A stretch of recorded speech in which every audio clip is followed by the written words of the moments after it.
Now, we talked earlier today about how the season is going to play out and how the NFL has done a great job of keeping us engaged in what's going on. And part of that is what's going on in this little mini part of the pre-off season. Carson Wentz has been somewhat traded. Like, people don't understand, Carson Wentz hasn't actually been traded yet. Until the beginning of the league year, no one's been traded anywhere, which is probably why Deshaun Watson hasn't gone anywhere either. Because until the draft, it doesn't make a difference. If these guys are going for draft picks, you wait as long as you can. Philadelphia got rid of Carson Wentz now, made the deal right now, because their biggest fear was that somebody else was going to break free into the market and hurt the value of Carson Wentz. They were afraid that Deshaun Watson was going to end up being out there publicly, definitely going to be trade guy. You'd rather have Watson. They were afraid that Dak Prescott was going to break free into free agency, and that would bring the value of Prescott. I'm sorry, the value of the number 11 down. So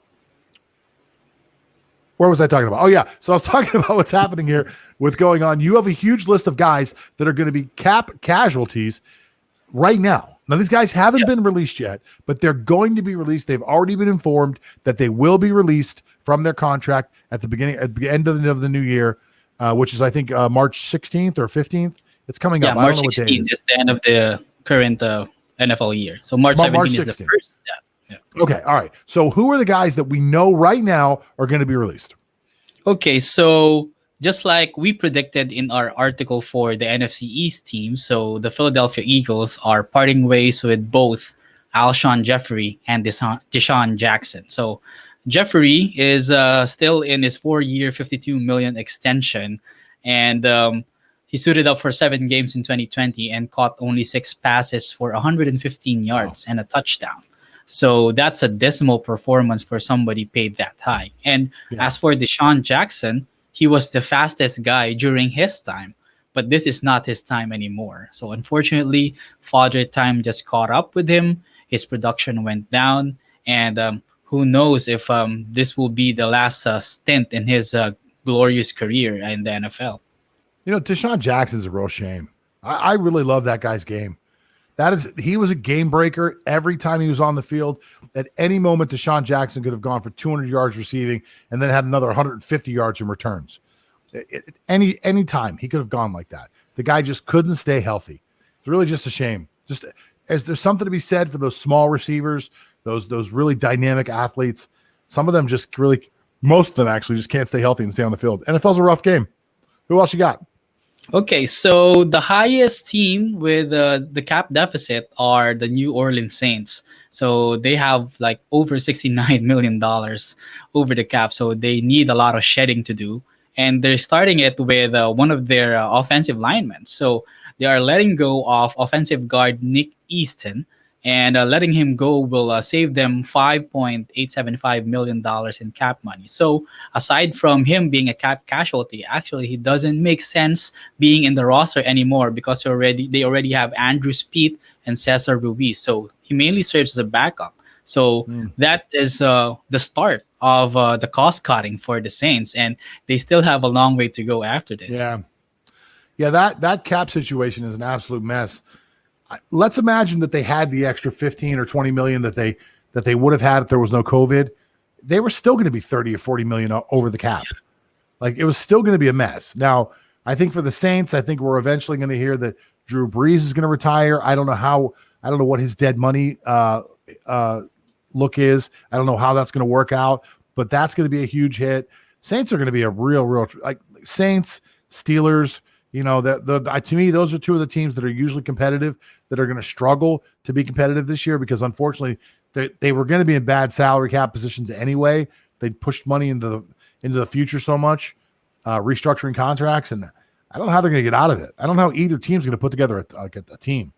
It's going to be really amazing to watch from a financial standpoint. For those of you that love the game on the field and off the field, it's going to be very interesting to me to see how these guys are going to do this. Who else you got that's already been released? Yeah, so just to add to Drew Brees, actually they're renegotiating his contract so that it would appear that he will only earn a $1 million base salary in 2021. So that would save a lot of dollars on their end. But as it stands, Drew Brees actually has a dead cap of 22.65 million for 2021. So it's still big money for the New Huge. Orleans Saints. So speaking of another team in the NFC, and I believe that they're doing this because they're anticipating for somebody else coming. So it has been reported in the past few days that the Carolina Panthers have been the front runners for a Deshaun Watson in exchange for Christian McCaffrey, of course, and a bevy of draft picks. So they have started to clean house. So one of the guys that they are releasing rather, come March 17, is safety Trey Boston, who has 2 years left in his contract. So he did have a good year actually in Carolina last season, but he's just too expensive for them to be able to continue to pay. Another guy that they're releasing is defensive tackle Kawan Short, who is one of the longer tenured players in Carolina. So he ends his 8-year tenure with the Carolina Panthers. So he's been to the Pro Bowl before too. Yes, these two guys will definitely attract a lot of attention in the free market. And it could be an indication that they are really freeing up money because the wheels are starting to turn for that Deshaun Watson deal. So look, first of all, let me just touch on the Watson deal. I think this is the best deal I've heard so far. Honestly, I thought the Jets could put together a better package, but when you put together a name guy like Christian McCaffrey, the deal that I saw was they were talking about moving McCaffrey and Bridgewater over to Houston, along with I think 3 first-round picks, which is like just an amazing draft haul, just an amazing haul in general for the Texans. The Texans remain whole. They get Bridgewater as a quarterback. Is he Watson? No, but he's just a decent quarterback. I think Bridgewater has some upside still in him. You get a Christian McCaffrey who probably will never be the Christian McCaffrey that we saw before. Something about running backs getting an injury. They just never seem to come back and be those great players that they were. He had a lot of trouble staying on the field last year.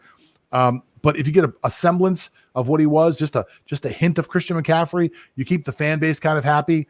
You free up a ton of money with Watson. You restock your cupboards with a lot of draft picks. I think it's a great move for the Texans. If any move works for them, I hope it's this move. As far as the Carolina Panthers go, freeing up salary cap and you saying that these guys could be in for big paydays somewhere else, I don't know that any of these guys are going to be a big payday somewhere else. There are a lot of teams. I bet half the teams right now in the NFL are over the cap. So the other half have some wiggle room to work. There are going to be a lot of guys that are going to be out there in the market, and there's just not going to be enough supply of cash to fit the demand of how many people are out there. I think you're going to see a lot of guys this year, more than any time in the history of football. A lot of guys take 1 year prove-it deals.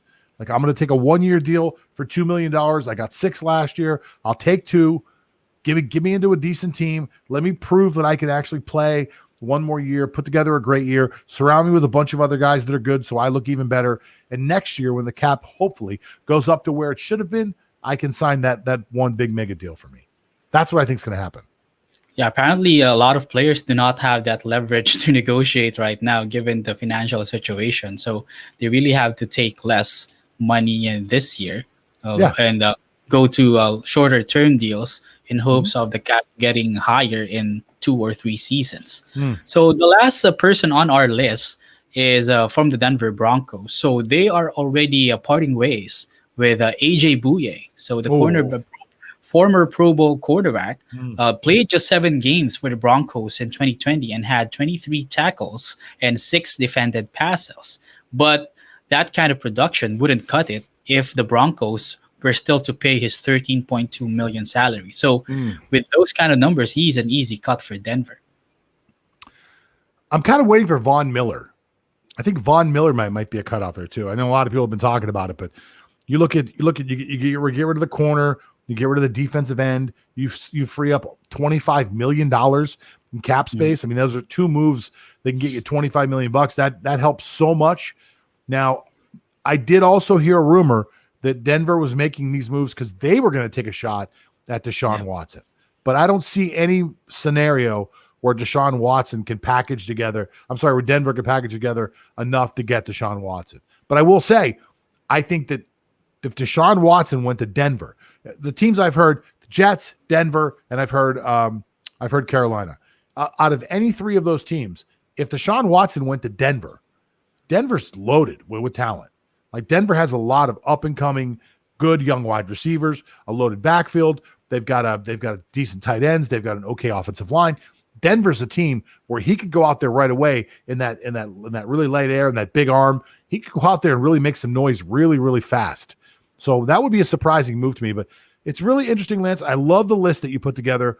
Each one of those guys is going to be a cap casualty as of right now. And that list is probably going to triple in size of people that have to make news. So right now we're broadcasting this for February 23rd, March 16th. So there's 23 days for teams to get themselves under the cap and try to sign some of their own free agents.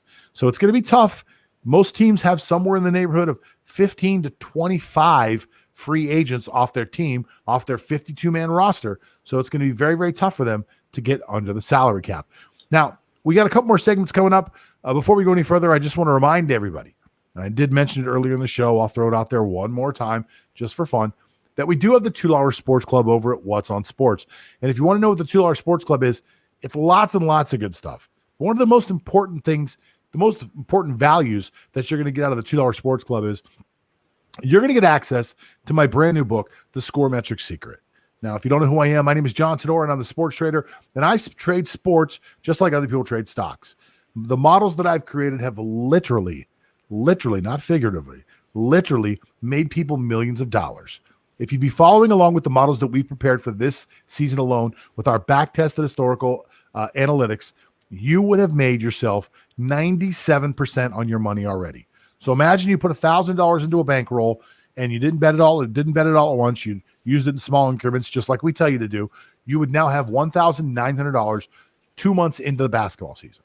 And we're projected by the end of the basketball season to take that $1,000 and turn it into well over $3,000. There is no investment like this in the world today that works like this as consistently as it does. I invite you to go over to sportstradingsystems.com and take a look, or I invite you to join us in the $2 Sports Club, where you'll get access to my free book, The Score Metric Secret, and you'll also get access to something really cool, because What's on Sports signed me not only to do this podcast, but to do live seminars inside the $2 Sports Club. I'll be teaching you guys all about how to use back-tested historical data so that you can start making the same kind of money that myself and my students have been making over the last few years. Join the $2 Sports Club today. There's a link in the description below, or you can go to our website, which is whatsonsports.com.